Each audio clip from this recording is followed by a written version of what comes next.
If you like this video, please hit the red subscribe button as I add more daily. January 15, 1919, began as a day of surprising warmth for a Boston winter.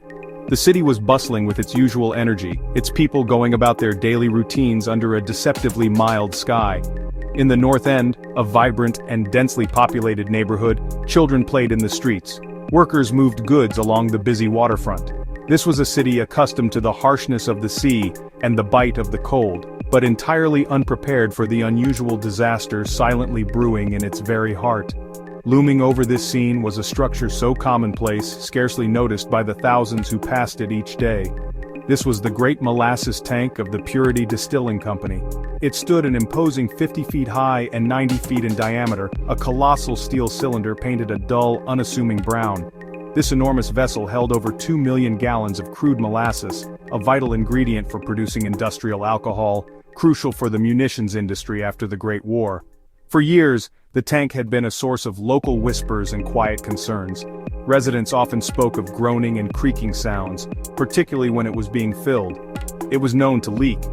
Local children would collect the sweet, sticky drippings in cups as a treat, a seemingly harmless childhood game at the foot of a ticking time bomb.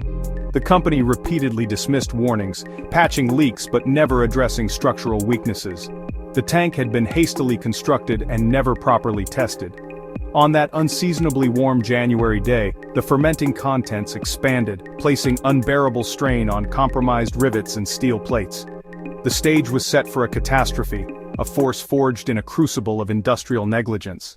Just after noon, without any dramatic preamble, the impossible happened. The air was suddenly split by a sound described by witnesses as a thunderclap roar, a deafening machine gun-like rattle, and a tremendous ground-shaking rumble. The rivets holding the steel plates of the great tank gave way in a catastrophic sequential failure. The metal seams burst open and the structure itself seemed to simply disintegrate.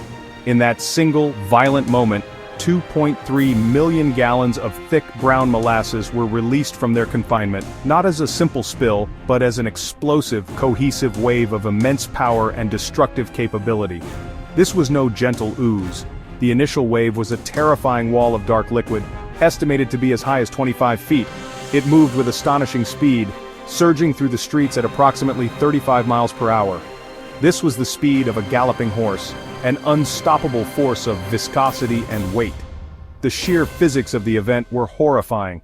The immense potential energy stored in the elevated mass of liquid was converted instantly into kinetic energy, creating a battering ram of treacle that was both brutally fast and suffocatingly thick. The inhabitants of the North End had no time to react. People who had been enjoying a leisurely lunch walking along the street were caught in an instant. The wave struck the nearby Engine 31 firehouse with such force that it pushed the entire building off its foundation, causing it to collapse and trapping the firefighters inside. A portion of the elevated railway track on Atlantic Avenue was hit next. The steel support girders were bent and twisted like soft wire, and a passing train was nearly swept from the tracks. As the initial velocity of the wave dissipated, its character changed from a fast-moving battering ram to something arguably more insidious, a thick, inescapable mire. The molasses, now cooling in the winter air, spread out to cover several city blocks, creating a sticky, waist-deep swamp that clogged every alley, street, basement. Its immense viscosity made movement nearly impossible. People trapped in the flow found themselves fighting against a substance that clung to them like quicksand. Animals trapped in the flow struggled the same way, each struggle only serving to mire them deeper in the suffocating goo. The river of death had become a lake of despair. The scenes that unfolded were ones of pure horror and desperation. Horses thrashed violently in the goo, their powerful muscles useless against the relentless pull, their cries of terror adding to the cacophony. People caught in the flow were sucked down, their lungs filling with the thick, sweet liquid. Rescuers who rushed to the scene found themselves hampered by the very substance they were fighting. Every step was a monumental effort, their boots becoming stuck fast in the gluey mass, making reaching a victim perilous. The molasses was not just a physical obstacle, it was a deadly trap. As it cooled, its grip tightened. Frantic struggles gave way to a slow, agonizing suffocation. The liquid filled noses and mouths, coating airways and making breathing impossible. Imagine the terror of being conscious but unable to move, held fast while slowly drowning. This was the fate that met many. In the immediate aftermath, a frantic and desperate rescue operation began. The first on the scene were sailors from the nearby USS Nantucket, a training ship docked at the waterfront. 116 cadets ran into the sticky morass. They pulled dazed, molasses-coated survivors from the wreckage. They were soon joined by Boston police officers. Firefighters arrived next, converging on the scene. Red Cross nurses also joined the effort. Doctors set up a makeshift triage center.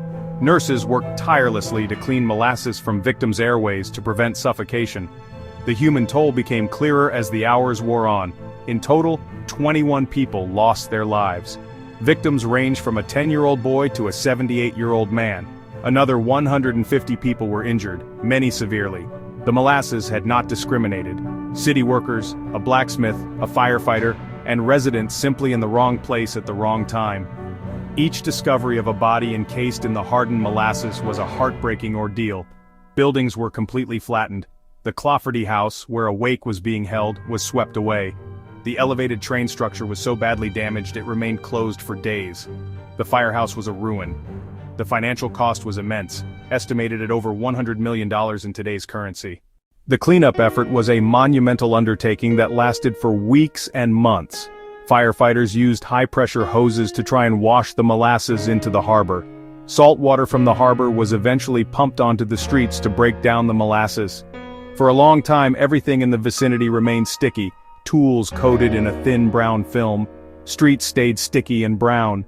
The disaster led to one of Massachusetts' first major class-action lawsuits. Victims sought justice from United States Industrial Alcohol. The company tried to deflect blame, claiming anarchist sabotage. A 3-year investigation by court auditor Hugh Ogden proved otherwise. He concluded it was corporate negligence. The tank's steel was too thin, it had not been properly tested, the riveting was substandard. The court found the company liable, a landmark ruling. The flood became a harsh lesson in unregulated industry. It spurred changes in public policy and engineering practices. New, stricter laws governed construction and inspection. Architects and engineers had to show their work and sign calculations. Building permits required professional oversight. The disaster reshaped modern engineering standards. Today, nearly all physical traces are gone from the north end. The tank site is now a public park with a baseball field. A small, discreet plaque commemorates the victims. Locals say on hot days a faint sweet smell of molasses lingers, a ghost of a scent, a lingering stain that taught a bitter lesson about corporate greed.